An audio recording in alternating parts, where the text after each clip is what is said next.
please. Thank you so much. We are about to get started with our 2009 presidential debate with our two candidates for the night, Whitney McCoy and Derwin Montgomery.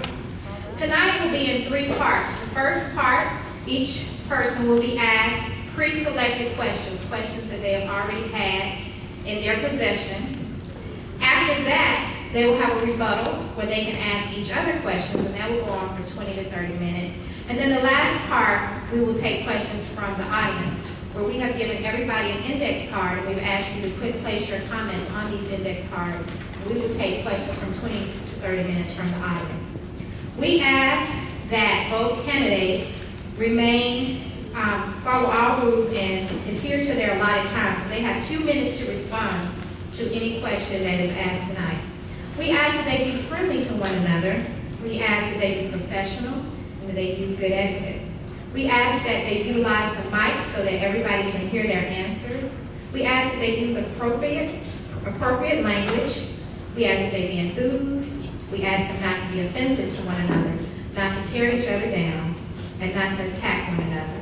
We ask you, as young intellectuals, to do the same, to be mindful that it's not easy sitting here being judged by your peers. We ask that you be supportive because they took the initiative to want to lead you. We ask that you be friendly and that you not attack the candidates as well.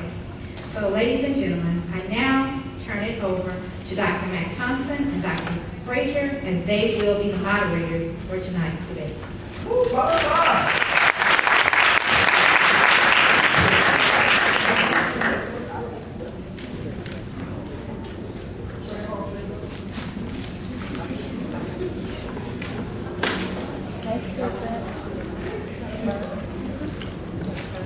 Good afternoon, ladies and gentlemen, and our esteemed candidates.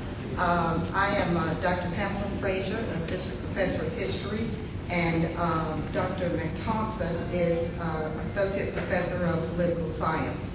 And he and I are the co-chairs and coordinators of the American Democracy Project, which has as its mission to strengthen democracy through better understanding of the Constitution. So we are very honored and privileged to be called upon to moderate this debate tonight.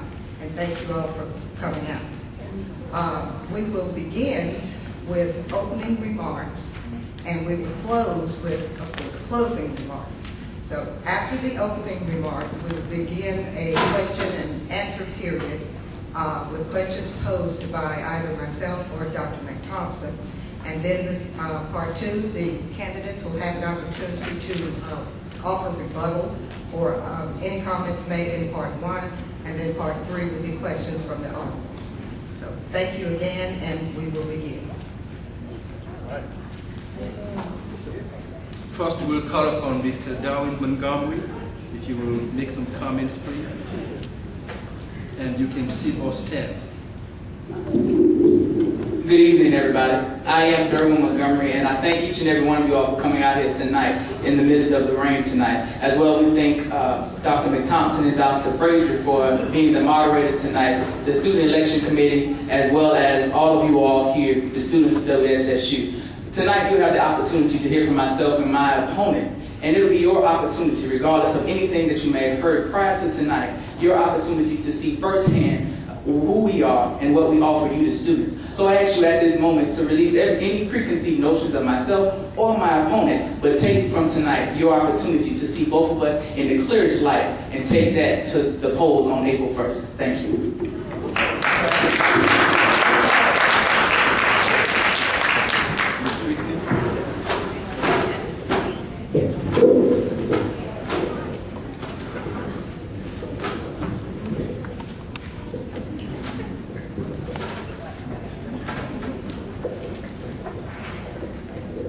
Good evening, and thank you all for coming out to the 2009 SGA presidential debate, where I hope that through tonight's discussion, you can leave understanding what candidate you believe will be best suited for you, the students. We are on the precipice of major changes, struggles, and endeavors here at Winston-Salem State University. With our largest student body in history, an increase in crime here on campus, falling graduation rates, and a transition to Division I standing in limbo. We, WSSU, are at a crossroads. This year, SGA's focus has been to continue the progress that was made in the previous years, making life better for students in increments that will eventually build to mountains of achievement. Those with a full understanding of how student governments work realize that this is a marathon and not a sprint. In large, complex organizations, change occurs slowly. But to spark that change, to push it along the path, and to finally realize it, skilled leaders that are prepared, well-connected, and in tune with reality must be involved. While one may possess leadership skills, student government leadership is different, and the job of your SGA president is leaps and bounds beyond what is written in the SGA Constitution. Serving in my 3rd year of SGA, I understand what makes a capable student body president, and that includes, but is not limited to, experience, expertise, relationship building, and creativity.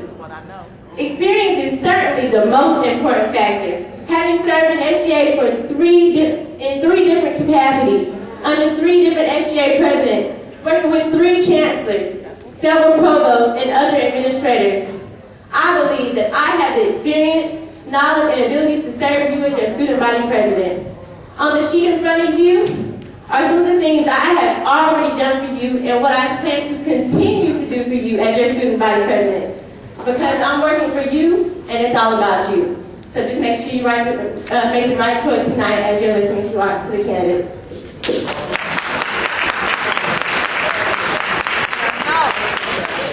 Thank you very much. We'll get to part 1, and this is the time when we'll ask a question, and both candidates will have time to respond to the question. We suppose there's a timekeeper in the audience. Is there one who keeps the time? In the past, we have got timekeepers. Don't keep looking around. You hear somebody on the phone? Each candidate will have 2 minutes to respond to the question. The candidate can use all 2 or less than 2, but not more than 2 minutes. We do have a timekeeper in the audience, and she is at the front row. So question 1, and the question goes to Mr. Montgomery. Describe your leadership style. Describe your leadership style. And Ms. Whitney will have time to respond to the question.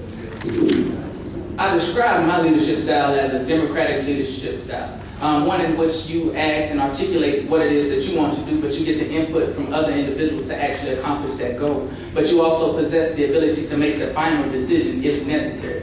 Because that is the type of leader that we need in Student Government Association. A leader who possesses the leadership style to bring everybody who has a stake in the decisions that are being made and ask them, what is your opinion? But in the final run, still has the opportunity to make that last decision, to make that decision that is necessary to the students of Winston State University. That is the type of leadership style that I have, and that's the type of leadership style that I believe that any SGA president should have.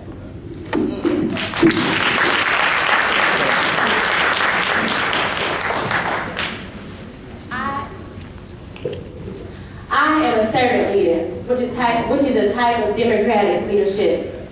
As a servant leader, I always make sure that everyone has a hand in the process, because the whole team is what we need to make the decision. In SGA, anyone that is experienced knows that it is vital that we have everyone's opinion before we make a decision. So that's why I serve as a servant leader. All right. Okay. The second question, we will start with Ms. McCoy.